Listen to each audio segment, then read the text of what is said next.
In our first reading, we find Moses with the Jewish people in the desert. Now, they've been through a lot. They've been freed from slavery, they've left Egypt, and they're headed to an unknown place, a place promised by God. They know God is leading them because they've seen his works.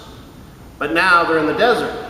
They're tired, they're thirsty, and they're grumbling to Moses saying, "Sure, God has done some wonderful things for us in the past, but what has he done for us lately?"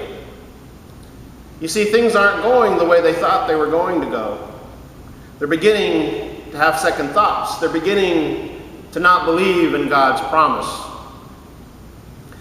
The story of the Jewish people in the desert is an experience that many of us have shared.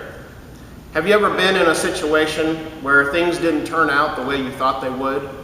Or maybe in a situation where you had no control?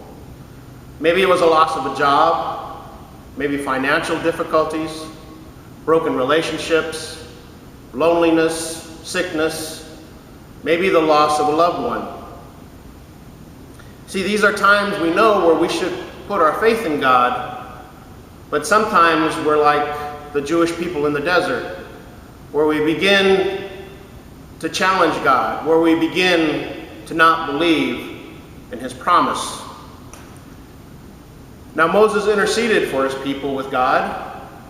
God told Moses to strike the rock and the water would flow. Moses did, and the water sprang up from the rock like a river.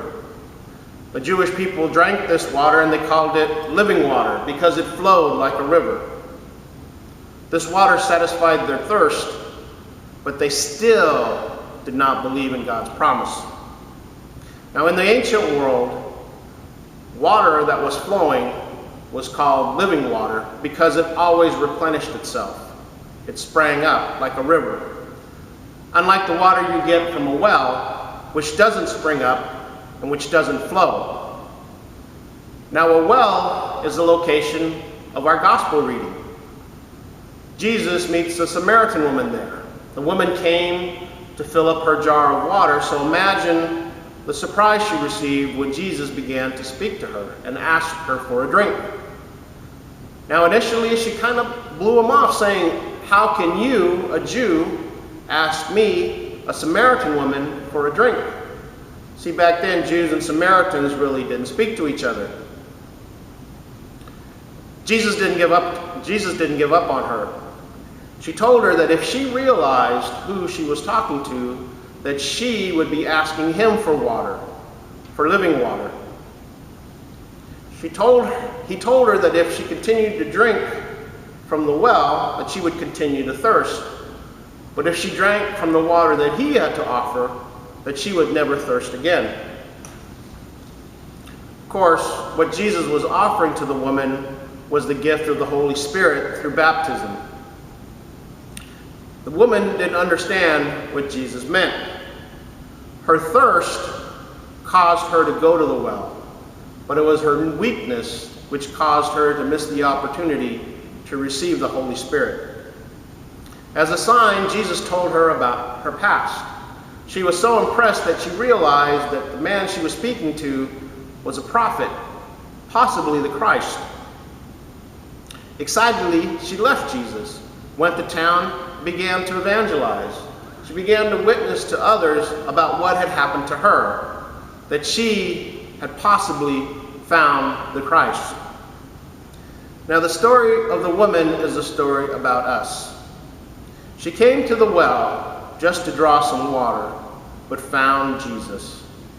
He initiated the conversation with her. When he asked her for a drink, yes, he was thirsty, but not for water. He was thirsty for her faith.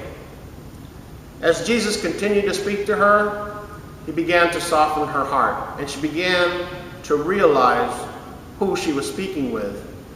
But she still didn't fully understand what Jesus had to offer her because she failed to ask to receive the gift of the Spirit.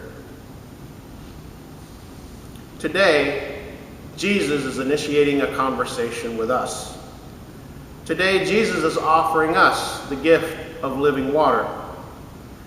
See, it's not enough to just recognize Jesus.